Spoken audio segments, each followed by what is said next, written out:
사무엘상 17장은 우리가 알고 있는 블레셋의 골리앗이 등장하게 되고요. 또 하나님의 기름 부음을 받은 다윗이 등장하게 됩니다.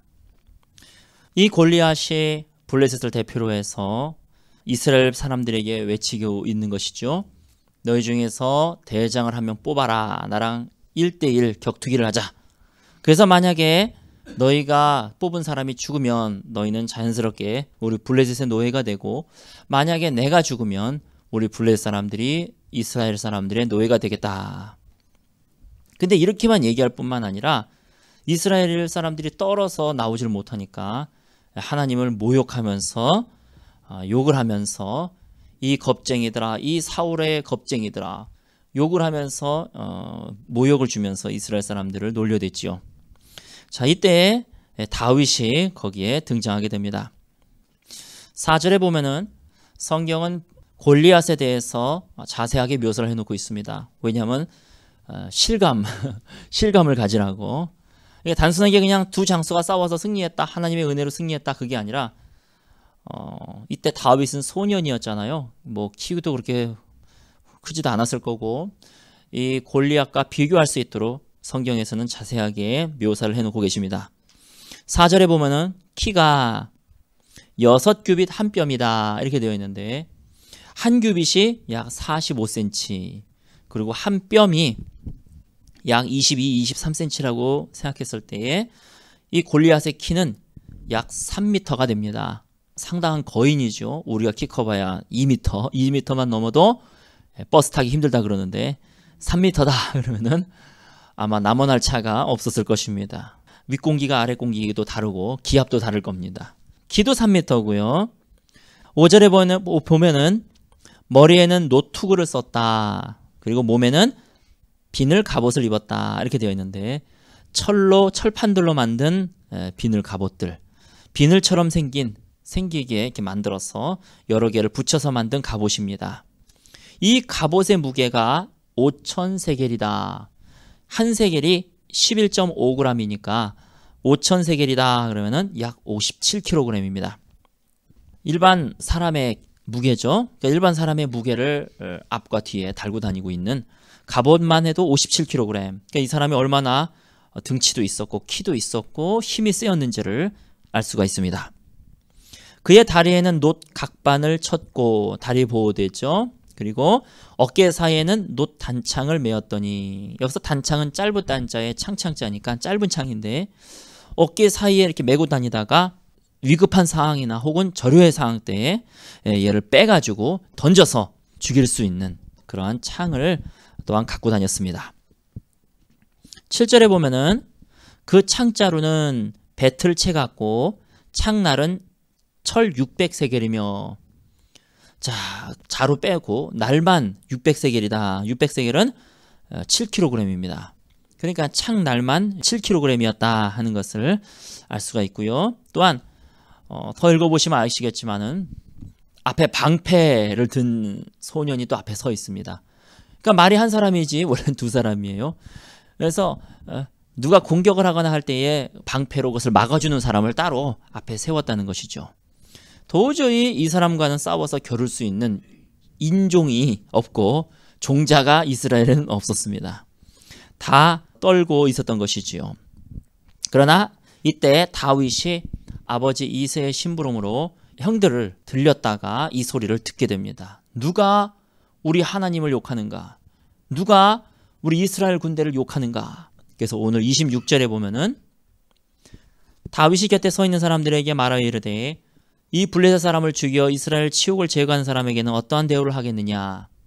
이 할례 받지 않은 블레셋 사람이 누구이기에 살아계시는 하나님의 군대를 모욕하느냐? 여기서 살아계시는 하나님이라고 다윗은 얘기하고 있습니다. 이 당시의 전쟁은요, 신의 이름으로 싸우는 전쟁입니다. 그러니까 우리는 하나님을 믿는 백성이고 저기는 기껏 해봐야 이상한 물고기 모양의 신을 믿는 백성인데, 어떻게 하나님을 믿는 백성이 저 물고기 모양을 믿는 백성한테 우리가 덜덜 떨 수가 있느냐? 유일하게 하나님만이 살아계신 분이시다. 하나님은 천지를 창조하셨고 모든 만물을 다스리고 계시는 살아계신 하나님이다라는 것을 사람들에게 선포하고 있습니다. 그리고 뭐라고 했느냐? 하나님의 군대라고 하는 말을 쓰게 되는 거죠. 사울의 노예들 이렇게 골리앗이 놀려댔지만 하나님의 군대라고 이름을 다시 만들고 있습니다. 부들부들 떨고 있는 이스라엘 사람들은요, 어떤 시선을 갖고 있었느냐? 바로 환경적인 시선들, 계산들, 세상적인 계산들을 갖고 그들은 부들부들 떨고 있었지만, 그러나 다윗은 하나님의 관점으로 이 광경을 바라보고 있는 것입니다. 이 사람들은 사울의 노예들이 아니라 하나님의 신성한 군대들이다. 저기는 물고기 모양처럼 비슷하게 생긴 신들을 믿지만 그거는 다 거짓이요, 실제로 살아계신 하나님이 우리 편이기 때문에 지금 이 싸움은 이게 싸우나 마나다. 우리 편이신 하나님이 반드시 승리하게 되어 있다. 우리가 삶을 살아가면서 어떠한 관점을 갖느냐에 따라서 부들부들 떨기도 하고 아니면 당당하게 세상과 맞서서 싸울 수도 있다는 것입니다. 하나님의 관점에서 바라보느냐, 하나님의 시선으로 바라보느냐, 아니면 세상의 시선은, 그리고 환경의 시선, 그리고 물질의 시선으로 같은 것을 바라보느냐, 이것은 너무나 다른 차이라고 말할 수 있습니다. 우리 그리스도인을 믿는 신앙이 무엇입니까? 그리스도인의 삶이 무엇입니까? 그리스도인의 성화가 되는 과정이 무엇입니까? 먼저 우리 그리스도인이 되는 것은요, 주인 바꾸기죠. 우리가 예수님을 주인으로 영접하는 것. 그래서 이제서부터 내 주인은 나도 아니오, 세상도 아니오. 이제 내 주인은 바로 예수님이시다. 그래서 예수님을 내 주인으로 모시고 예수님의 말씀대로 우리가 살아가는 것. 이것이 바로 우리가 구원받는 과정이지 않습니까? 그러면 성화의 과정은 무엇입니까? 이제 세상의 관점, 세상의 시선, 환경의 시선, 물리적인 시선에서 이제 하나님의 시선으로 내 자신을 볼 수 있는 눈, 하나님의 시선으로 세상을 볼 수 있는 눈, 하나님의 시선으로 현재를 해석할 수 있는 능력, 이것이 바로 영성이다, 이렇게 말할 수가 있을 것입니다. 이 다윗이 하나님이 택해서 왕이 될 수 있었던 큰 이유는 바로 다윗은 일반 사람들의 시선, 즉 환경적인 시선을 갖고 있었던 것이 아니라 하나님의 시선을 갖고 있었다는 것입니다. 우리 27절을 보겠습니다. 백성이 전과 같이 말하여 이르되 그를 죽이는 사람에게는 이러이러하게 하시리라 하니라. 28절에 큰형 엘리압이 다윗이 사람들에게 하는 말을 들은지라. 그가 다윗에게 노를 바라여 이르되 내가 어찌하여 이리로 내려왔느냐? 들에 있는 양들을 누구에게 맡겼느냐? 나는 내 교만과 내 마음의 완악함을 아노니 내가 전쟁을 구경하러 왔도다. 이 큰형의 시선을 한번 보시기 바랍니다. 싸우겠다라고 나가고 있는 그 다윗에게 기를 죽이고 있는 모습이죠. 너는 양치기가 아니냐, 그 얘기입니다. 너는 군사가 아니다. 너는 싸워본 적도 없지 않느냐. 네 들에 있는 양들은 누구에게 맡겼느냐. 그 얘기는 뭐냐면 너 양치기 아니냐. 네가 저 골리앗과 뭘 싸우려고 하느냐, 이런 얘기입니다. 네가 양치기인 주제에 너가 싸우겠다는 그 자체가 교만이요, 이것을 자꾸 우겨대는 네 마음이 완악함이다, 이렇게 말하고 있는 것이죠. 큰형 엘리압은 철저하게 세상적인 시선으로 또 다윗을 바라봅니다. 환경적인 시선으로 바라봅니다. 그리고 물질적인 시선으로 다윗을 꾸짖고 있습니다. 그러면서도 아무런 대책이 없습니다. 이것이 바로 일반 사람들의 삶이라고 말할 수 있을 것입니다. 너는 양치기일 뿐이야. 이것을 상기시켜주고 그 사람을 오그라들게 또한 만들고 있는 그 큰형을 보게 되는 것이지요.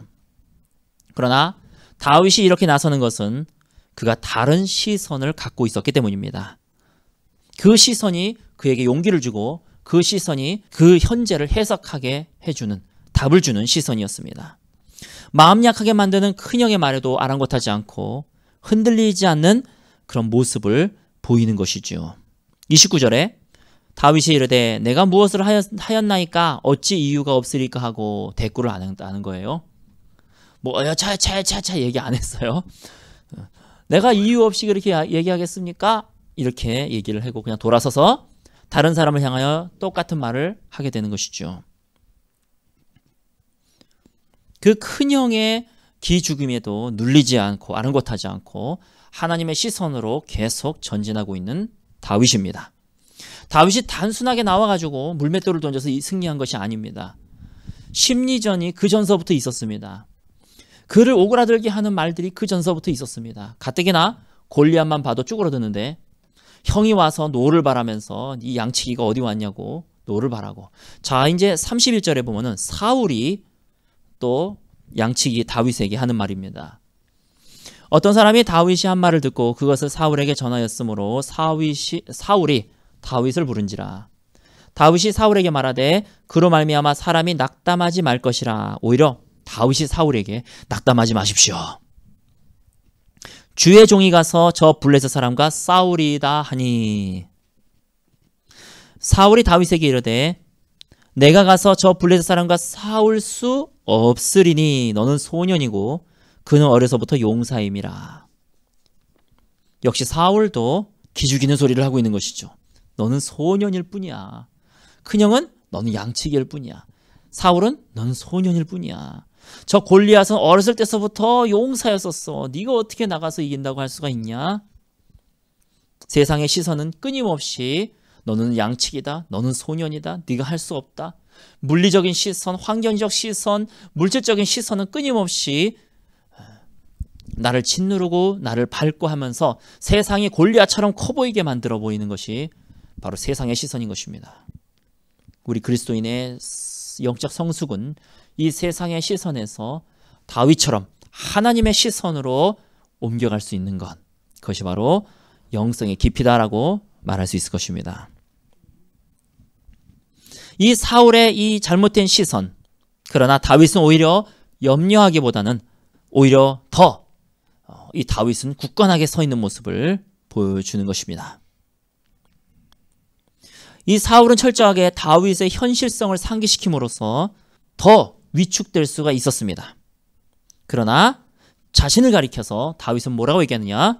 주의 종이다. 얼마나 관점이 다릅니까? 큰형은 넌 양치기다. 사울은 넌 소년일 뿐이다. 그러나 하나님의 관점에서 다윗은 자기 자신을 가리켜서 난 주의 종이다. 다윗의 그 당당한 자존감은 어디서 나왔느냐면은 하나님이 자기를 어떻게 바라보고 계시는지를 알고 있었기 때문입니다. 양치기도 아니요 소년도 아니요 주의 종이었습니다. 그에 대한 하나님의 시선은 바로 주의 종이었던 것이죠. 이제 다윗은 사울에게 양치기나 약한 소년과 같은 세상적인 시선, 환경적인 시선, 이런 시선들을 제거하고 하나님의 시선으로, 즉 주의 종으로서 자기를 바라보라고 이제 시선 돌리기, 시선 바꾸기를 도전하고 있는 것입니다. 다윗이 사울에게 이렇게 얘기하고 있는 것이죠. 34절에 다윗이 사울에게 말하되 주의 종이 아버지의 양을 지킬 때에 맞습니다. 나 양치기입니다. 사자나 곰이 와서 양떼에게 새끼를 물어가면 내가 따라가서 그것을 치고 내가 양치기지만 난 주의 종입니다. 왜냐하면 나는 사자와 싸워서 겨루어서 이긴 사람입니다. 그 입에 새끼를 건져내었고 그것이 일어나 나를 해치고자 하면 내가 그 수염을 잡고 그것을 쳐 죽였나이다. 주의 종이 사자와 곰도 쳤은즉 살아계시는 하나님의 군대를 모욕한 이 할례받지 않은 블레셋 사람이리까 그가 그 짐승의 하나와 같이 되리이다.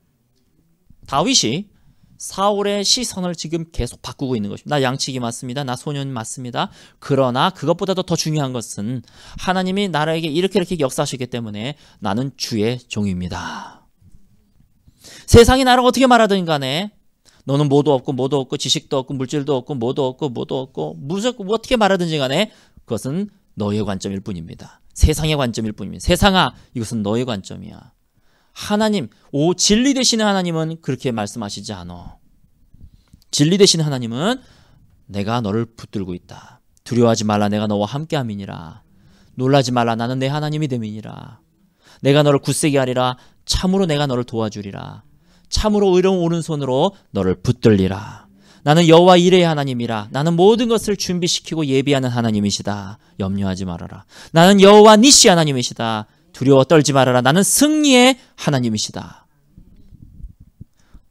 그 환경의 시선, 그 세상의 시선에서 눈을 돌려서 하나님의 말씀에다가 고정시켜서 다윗과 같이 하나님의 관점으로, 하나님의 시선으로 현재를 해석하고 당당하게 용기 있게 세상과 맞서서 싸우는 저와 여러분 되시기를 예수님의 이름으로 축원합니다. 37절에 또 다윗이 이르되 여호와께서 나를 사자의 발톱과 곰의 발톱에서 건져내셨은즉 나를 이 블레셋 사람의 손에서도 건져내시리이다. 사울이 다윗에게 이르되 가라, 여호와께서 너와 함께 계시기를 원하노라. 아멘. 하나님의 시선으로 자신을 바라보고, 하나님의 시선으로 다른 사람을 바라보고, 하나님의 시선으로 환경을 바라보는 것은 이만큼 중요한 것입니다. 누구는 부들부들 떨고 있고, 누구는 오히려 나가겠다는 사람을 기를 죽이고 있지만, 그러나 그것 아랑곳하지 아니하고 정정당당하게 용기를 가지고 나갈 수 있는 것, 그것이 바로 시선 바꾸기인 것이죠. 38절에 보시기 바랍니다. 자, 38절부터 40절까지는 다윗이 뭐 군복을 입혀도 갑옷을 입혀도 다 집어내 던지고 이게 맞지도 않고 이런 거지 필요 없습니다. 나는 물맷돌 막대기만 들고 나가겠습니다. 다윗의 아주 용감한 담대한 모습을 보여주고 있습니다. 자, 그러면 어떻게 해야 하나님의 시선을 가질 수 있는가? 어떻게 해야 하나님의 관점을 내가 가질 수가 있는가? 어떻게 해야 다윗처럼 인간의 관점이 아닌 하나님의 관점으로 세상을 보고 하나님의 관점으로 현재를 해석하고 그럼으로 인해서 용기를 얻을 수가 있는가? 오늘의 주요 말씀의 요점은 이것입니다. 내 시선을 돌릴 수 있는 길은 여러 길이 있겠지만 가장 중요하고 가장 정확한 길은 바로 성경 말씀에 있습니다.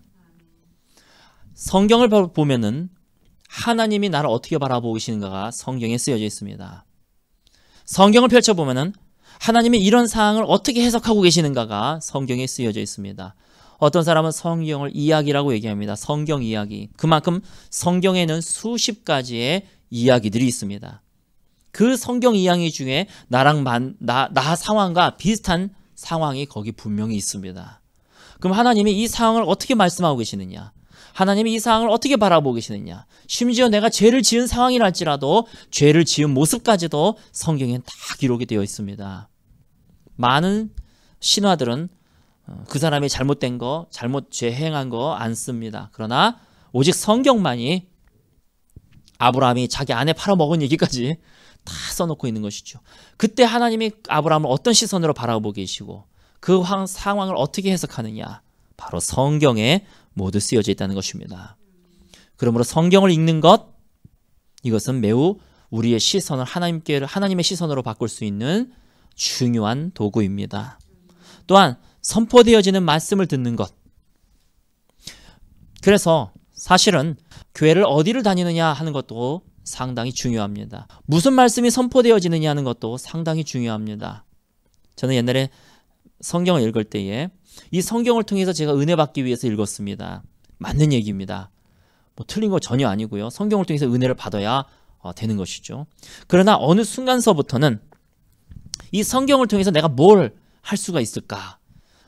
그러면 내가 어떻게 이게 성경을 적용할 수 있을까? 그거를 놓고 성경을 읽었었습니다. 중요하죠. 맞습니다. 선한 사마리아인이 되라 그러면은 이 성경을 통해서 나는 어떻게 해줘야 되겠다. 주라. 그럼 너에게 후히되어 누르고 넘치도록 하여 너에게 안겨주리라. 그랬으니까 내가 나눠줘야 되겠다. 나도 없지만 다른 사람을 위해서 내 재정을 쓰고 나도 없지만 뭔가 나눠줘야 되겠다. 그럼 하나님께서 후히되어 눌러서 나에게 주실 것이다. 이렇게 어떻게 내가 적용점을 찾을 수 있을까에 대해서 성경을 봤다면 이제 성경을 세 번째 관점으로 보기 시작한 때가 있었는데 바로 이 성경에서 하나님이 어떻게 묘사가 되어 있는가 그 관점으로 보기 시작했다는 것이죠. 하나님의 관점은 무엇인가? 하나님의 해석은 무엇인가? 하나님의 성품은 무엇인가? 그 관점으로 창세기서부터 다시 보니까 완전히 또 성경이 다르게 보이기 시작했던 것이죠. 어떤 말씀이 선포되어지느냐 하는 것은 상당히 중요합니다. 기독교는 윤리의 종교도 아니고 구원의 종교입니다. 또한 기독교는 성화의 종교입니다. 하나님을 선포하는 그런 말씀이 상당히 중요하다 말할 수 있을 것입니다. 그래서 여러분, 우리는 어떻게 하나님의 시선을 가질 수가 있느냐? 그래서 어떻게 다윗처럼 저렇게 세상을 향해서 담대하게 싸워나갈 수가 있느냐? 성경을 읽으시기 바랍니다. 성경을 읽는 사람과 읽지 않는 사람은 기본 마음부터, 담대함부터, 심력부터 완전히 다릅니다. 성경을 읽는 사람은 담대해지는 것을 경험하실 수가 있을 것입니다. 그리고 점점점 세상의 시선이 나에게 사라지고 하나님의 관점이 먼저 떠오르는 것. 우리가 보면은 하나님의 관점을 가져야 되는, 시선을 가져야 되는 거 알고 있지만 어떤 일이 딱 발생했을 때 나도 모르게 세상적인 시선이 나에게 확 다가오는 것을, 그래서 염려하고 근심하고 걱정하고 이렇게 되는 내 자신을 발견하게 되잖아요. 근데 어느 순간서부터가 성경을 읽다 보면은 하나님의 관점이 먼저 내 머릿속에 탁 들어오는 거예요. 아, 이건 하나님이 나에게 복을 주시겠다는 사인이구나. 내가 억울한 일을 당했어요. 예전에는 와, 나에게는 왜 이런 일이 발생하는가. 근데 어느 순간서부터인가 아하, 이제 큰일, 좋은 일이 벌어지겠구나. 하나님이 나에게 이런 억울한 일을 허락하셨다는 얘기는 나에게 이제 더 큰 복을 주시겠다는 것이구나. 이게 성경에 써 있거든요. 이 해석이. 그래서 그것이 먼저 생각이 나서 어렵지만은 혹은 배신도 당하지만 룰루랄라 하는 것이죠. 그것이 바로 성경 말씀을 읽는 것, 그 위력에 있고 또 선포되어지는 말씀을 듣는 위력에 있다라고 말씀드릴 수 있을 것입니다. 제가 예전에 교회에서 여름 수련회를 앞두고 주님의 약속의 말씀을 받기 위해서 기도하고 있었습니다. 청년들이 이게 뭐랄까요, 쉽게 막 이런 성격들이 아니기 때문에 참 고민이 많았습니다. 그리고 교회 자체가 조금 분위기가 이렇게 가라앉은 그런 교회였기 때문에 잘못하면 혼자 원맨쇼 하다가 수련회 끝날 수 있는, 애들은 그냥 박수도 안 냉랭하게 앉아있고 혼자 막 이러다가 수련회 끝날 수 있는, 그러면은 그렇잖아요. 그래서 이 강팍한 심령들 어떻게 하면 좋을까? 성경을 펴서 주님께 기도하면서 주님, 이 수련회를 어떻게 이끌어갔으면 좋겠습니까? 하다가 성경을 읽고 있는데 다음 구절에 눈이 멈췄습니다. 저는 그때 그 구절을 그렇게 막 염두에 두지도 않았었고 그 구절이 있을 거라고는 예상은 했지만 이 구절이 나에게는 큰 의미가 없었는데 요때에 희한하게 어떻게 에스겔서를 제가 넘기다가 이 구절을 발견하게 되었죠. 에스겔서 36장 26절에서 27절 말씀 한번 보도록 하겠습니다. 거기다 꽂아 두시고 에스겔서 36장 26절에서 27절 말씀, 26절에서부터 28절까지의 말씀 우리 한 목소리로 같이 봉독하겠습니다. 또 새 영을 너희 속에 두고 새 마음을 너희에게 주되 너희 육신에서 굳은 마음을 제하고 부드러운 마음을 줄 것이며 또 내 신을 너희 속에 두어 너희로 내 율례를 행하게 하리니 너희가 내 규례를 지켜 행할지라. 내가 너희 열조에게 준 땅에 너희가 거하여 내 백성이 되고 나는 너희 하나님이 되리라. 아멘. 새 영을 너희 속에 주겠다. 새 마음을 너희에게 주겠다. 너희 육신에서 굳은 마음을 제거하겠다. 부드러운 마음을 내가 주겠다. 무슨 얘기입니까? 너가 그 사람을 변화시키는 게 아니다. 너가 하는 것이 아니다. 너 쉬어라. 부드러운 마음을 주는 것, 완악한 마음을 없애는 것은 내가 할 일이다. 시선이 완전히 저에게 있어서 바뀌는 순간이었습니다. 그 이전에는 저 양떼들을 어떻게 하면 먹일까?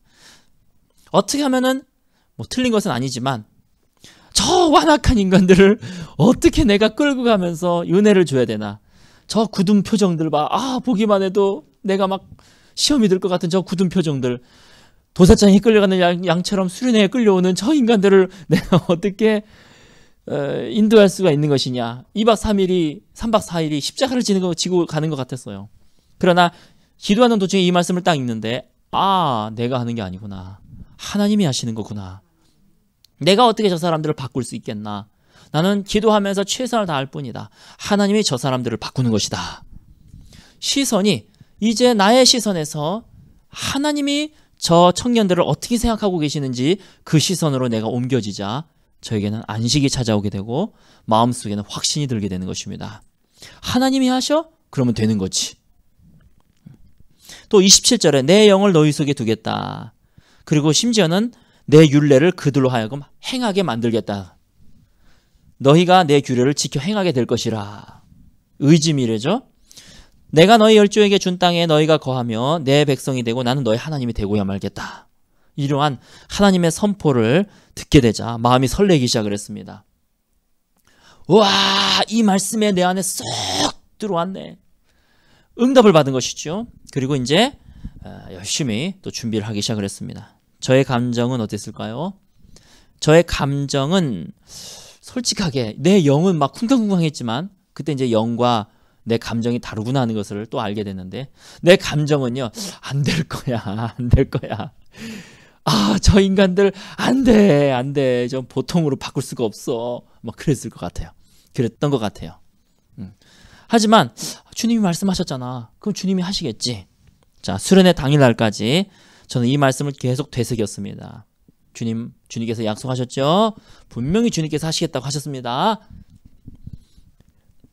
그래서 주의 역사를 보고자 하는 마음이 이제 꿈틀거리는 것을 느끼게 되었지요. 그런데 수련회 당일 첫날 저녁 첫 집회를 했는데 제 감정이 너무나 힘들었습니다. 아닌가 다를까 예상했던 그 일이 그대로 벌어지는 거예요. 찬양 앞에서 인도하는 사람이나 싱어들이나 또 찬양을 부르는 사람들이나 참 보고 있어도 힘들고 불러도 힘들고 지금 이거 왜 왔나? 그 당시에 나도 집에 가고 싶은데 청년들 얼마나 집에 가고 싶었겠습니까? 저는 3박 4일 동안 어떻게 사역을 해야 되나? 집에 가고 싶다. 청년들은 도사장에 끌려왔는데 이걸 어떻게 버텨야 되나? 자, 그런 냉랭한 분위기 속에서 찬양한 지 10분, 20분이 지나도록 별 반응이 보이지 않았고 오히려 냉랭한 분위기가 저의 마음을 너무 낙담케 만들었습니다. 너무나 힘들었습니다. 설교고 보고 그냥 끝내버리고 싶었습니다.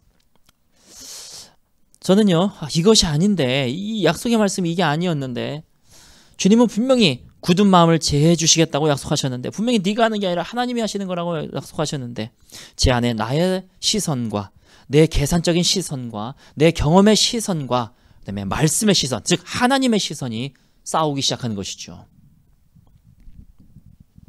그렇게 안절부절하고 바로 그때에 내 영에 누가 말씀하시는 음성이 들렸습니다. 축복성을 불러줘라. 저 찬양 인도자에게서부터 먼저 축복성을 불러줘라.